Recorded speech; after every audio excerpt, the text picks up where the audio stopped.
ఎక్కడో ఉండవండి ఇవన్నీ. నేను మీతో చెప్పా, లక్ష్మీ స్థానం అంటే ఎక్కడ ఉంటుంది అనుకుంటున్నారు? లక్ష్మీదేవి ఉండడానికి 5 ప్రదేశాలు. ఆ 5 ప్రదేశాల్లో మీరు వేసిన పూలే లక్ష్మీదేవి మీద పడతాయి. లక్ష్మీదేవి విగ్రహం లక్ష్మీదేవి కాదు, లక్ష్మీదేవికి నివాస స్థానాలు 5 అని చెప్తోంది శాస్త్రం. నిన్నటి రోజున మీతో నేను ఆ 5 స్థానాలు ముచ్చటించినట్టున్నాను. ఏనుగు యొక్క కుంభస్థలం, ఆవు యొక్క వెనకతట్టు, పద్మము, ఆ తర్వాత బిల్వదళము, స్త్రీ సువాసిని పెళ్ళైన ఆడది పాపట తీసుకునేటటువంటి ప్రారంభ స్థానము. ఈ 5 లక్ష్మీదేవి యొక్క నివాస స్థానాలు. అందుకు కదా గోవు పృష్ఠభాగానికి పూజ చేసాం ఇవాళ లక్ష్మీ స్థానం అని.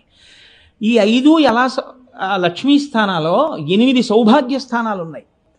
ఆ 8 సౌభాగ్య స్థానాల్ని పొరపాటున కూడా కాలుతో తొక్కడం కానీ, కాలు తగలడం కానీ, నోటితో నింద చేయడం కానీ, విమర్శించడం కానీ, తక్కువ చేసి మాట్లాడడం కానీ చేస్తే అటువంటి వారు ఉత్తర జన్మలయందు అమ్మవారి యొక్క అనుగ్రహాన్ని కోల్పోతారు.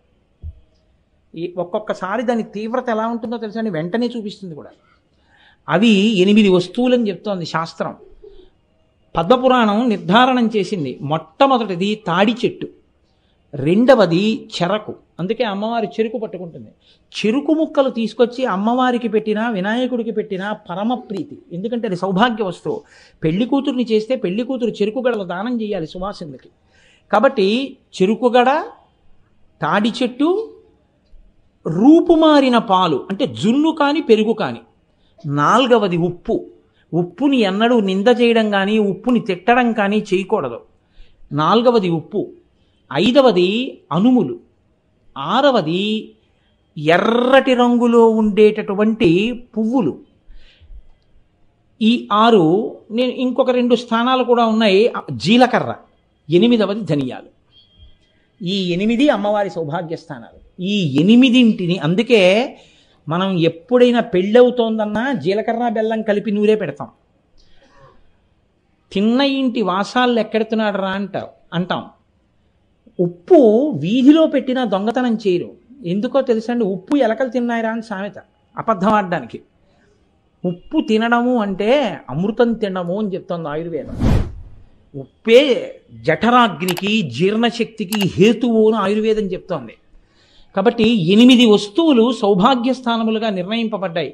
తెలిసి కానీ తెలియక కానీ ఒక ఎర్ర పువ్వు కింద పడి ఉంటే తీసి పక్కన పెట్టాలి తప్ప కాలుతో తొక్కకూడదు. ఈ 8 సౌభాగ్య స్థానములుగా అమ్మవారే ఉండి వీటిని ఎవరు గౌరవిస్తారో వాళ్ళని అమ్మవారు అనుగ్రహిస్తుంది. అందులో తాటి చెట్టు, తాడి చాలా చాలా గొప్పవి.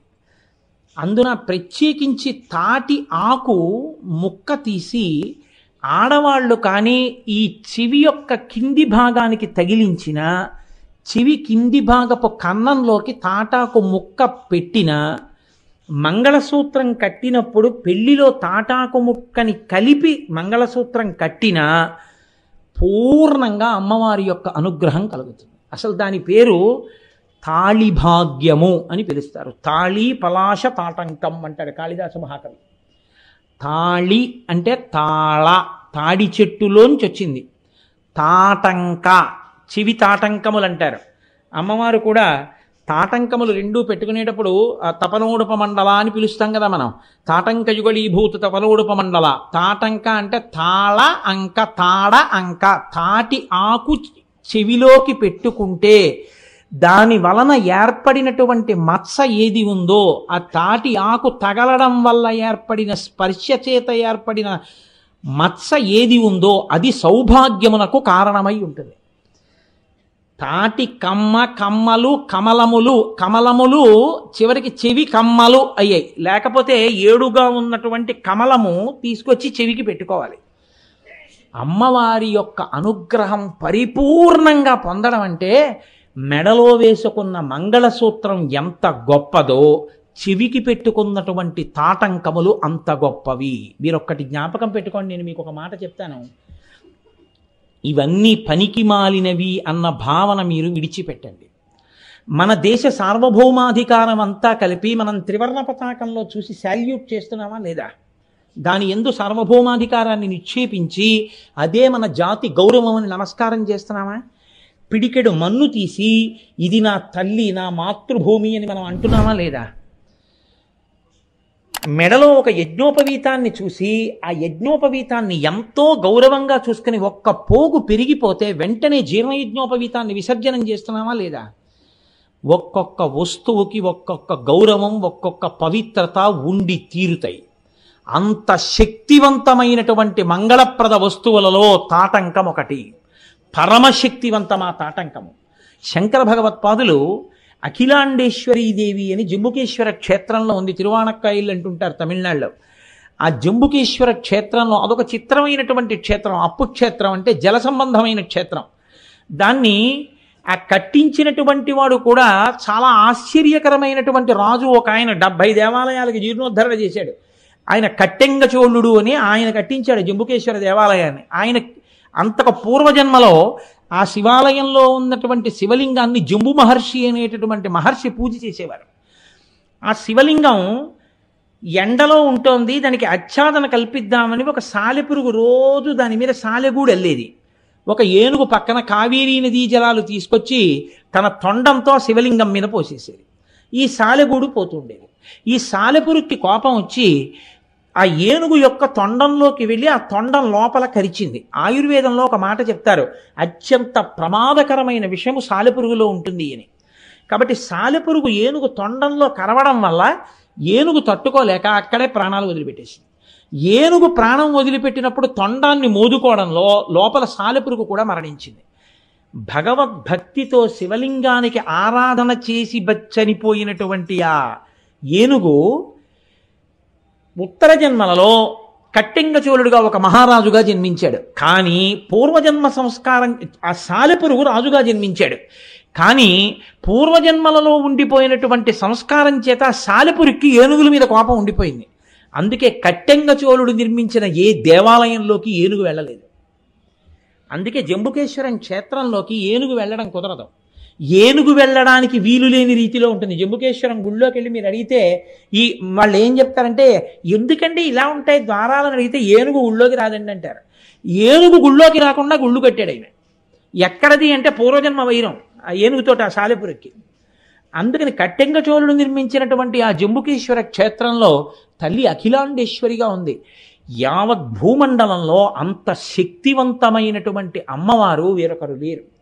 శంకర భగవత్పాదాచార్య స్వామి ఈ జాతికి అనుగ్రహించినటువంటి మహోత్కృష్టమైన వరం ఆ తల్లిలో ఉండిపోయినటువంటి అదనపు శక్తిని ఉపాసన బలం క్షీణించి మనం పూజ చేయలేకపోతున్నామని అమ్మవారిలో అదనంగా ఉండిపోయిన శక్తిని తీసేసి శ్రీచక్రాల్లో వేసి ఆ శ్రీచక్రాల్ని చెవి తాటంకాలుగా వేశారు. చెవి తాటంకాలు శ్రీచక్రాలుగా ఉన్న ఏకైక క్షేత్రం జంబుకేశ్వర క్షేత్రం. అఖిలాండేశ్వరి అమ్మవారు ఇప్పటికీ అక్కడ తిరుగుతూ ఉంటుంది. అక్కడ ఉండేటటువంటి ఒక వంటలవాడికి అమ్మవారు ఒకానొక ప్రత్యేక పరిస్థితుల్లో తనను అనుగ్రహించవలసి వచ్చింది.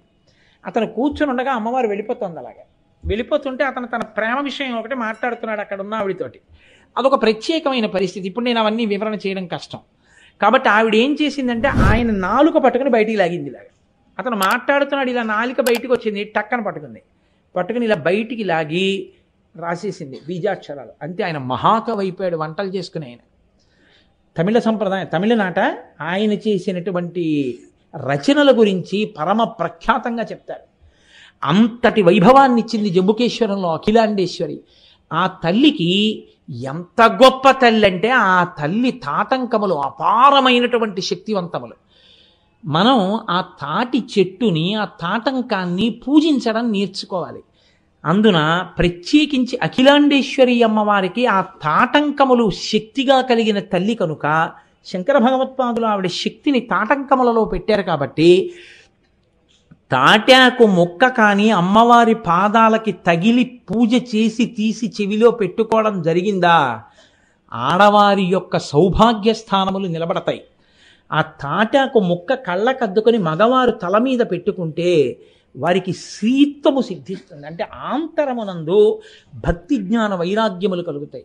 చక్కటి స్థితి ఏర్పడుతుంది. ఆయన మహానుభావుడండి. తప్పకుండా ఆయనతో మాట్లాడితే ఉన్న కష్టాలు మర్చిపోతామండి. ఆయన మాటలు వింటుంటే సేద తీరి జీవితంలో కొత్త విషయాలు తెలుస్తాయండి. ఎంత మంచి మాటలు మాట్లాడతారండి, ఎంత చక్కగా మాట్లాడతారండి, ఎంత గొప్ప నడువడండి అని అందరికీ ఆదర్శంగా చెప్పబడేటటువంటి జీవితం అవుతుంది. అంత శక్తి కలిగినటువంటి తల్లి అఖిలాండేశ్వరి అమ్మవారు. శంకర భగవత్పాదులు సౌందర్యలహరిలో ఒక శ్లోకం చేశారు, నేను తరచు చెప్తుంటాను.